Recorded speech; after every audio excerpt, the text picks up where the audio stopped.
आधी रात आसमान में मौत के पर फैलाते ड्रोन। रूस ने कीव पर बरसाई मिसाइलों की बारिश। धमाके से कांप उठी यूक्रेन की राजधानी। 23 लोग जख्मी, कई इमारतें मलबे में तब्दील। रूसी फौज ने 500 से ज्यादा ड्रोनें मिसाइलें उतारी तबाही के लिए। हफ्ते भर पहले भी ऐसा ही हमला हुआ था। अब फिर से वही दहशत का माहौल कायम किया जा रहा है। आपको बताते चले कि रूस और यूक्रेन के बीच जारी युद्ध के बीच शुक्रवार की रात रूस ने कीव पर भीषण हमला किया। राजधानी को ड्रोन और मिसाइलों का निशाना बनाकर रूस ने लगातार बमबारी की, जिसमें 23 नागरिक घायल हुए।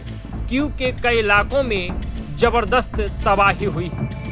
रूसी वायुसेना ने जानकारी दी कि रात भर चले ऑपरेशन में 550 से ज्यादा ड्रोन और मिसाइलें दागी गई। इनमें अधिकांश शाही ड्रोन शामिल थे, जबकि 11 मिसाइलें भी हमले में इस्तेमाल की गई।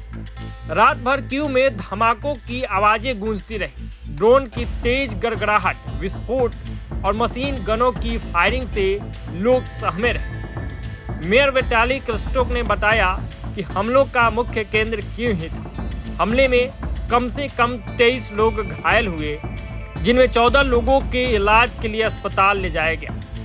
यूक्रेनी एयर डिफेंस ने दावा किया कि उन्होंने 279 ड्रोन और 2 क्रूज मिसाइलों को मार गिराया। बाकी 208 टारगेट रडार से ओझल हो गए, जिनके जाम होने की आशंका जताई गई।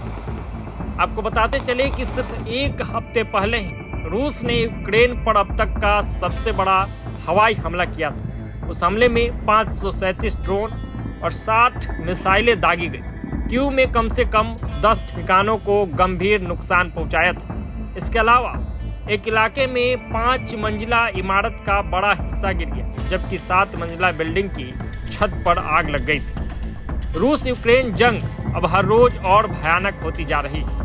कीव पर हुए इस ताजा हमले ने फिर साबित किया कि यह संघर्ष अभी थमने वाला नहीं है। सैकड़ों ड्रोन और मिसाइलों की बमबारी में आम लोग सबसे ज्यादा घायल हो रहे हैं। सवाल यही है कि आखिर कब तक मासूमों की जिंदगी इस जंग की आग में जलती रहेगी। आने वाले दिनों में अगर ऐसे हमले होते रहे और इस हमलों की रफ्तार नहीं थमी, तो हालात और भयावह हो सकते हैं और परिणाम और बुरा हो सकता है, क्योंकि ये लंबा संघर्ष चला। कई बार सीज फायर की बात होती है, शांति समझौते की बात होती है, लेकिन कुछ भी मुकम्मल नहीं हो पाता और हर कुछ दिन बाद हमले की खबर निकल कर सामने आ जाती है, तबाही का मंजर निकल कर सामने आ जाता है। तो फिलहाल इस वीडियो में इतना ही। प्रभात खबर डिजिटल के लिए आदर्श कुमार की ये प्रभातखबर.com, विश्वास वही, रफ्तार नहीं।